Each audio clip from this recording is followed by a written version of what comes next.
बात कैसे कैसे कि आना पड़ गंवार हम बोल नहीं जानिला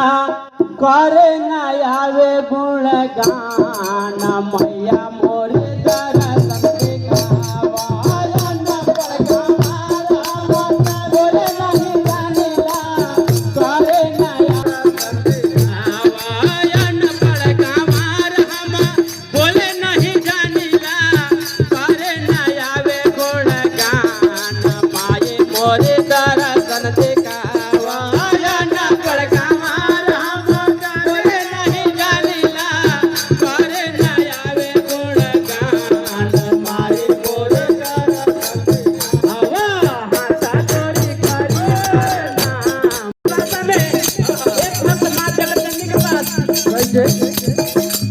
नेवता बेचाए कर दे कैसे भेजले नेवतावा अब धबन कावा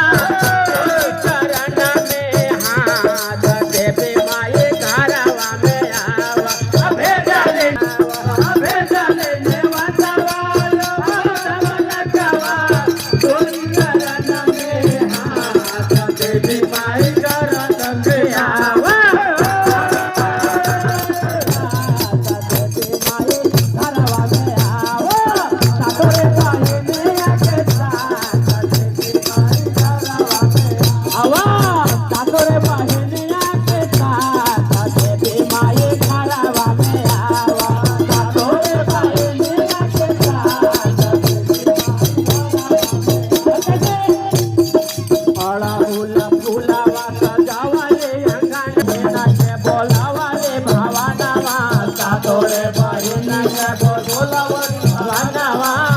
तोरे बहिन के बोलावले भवानवा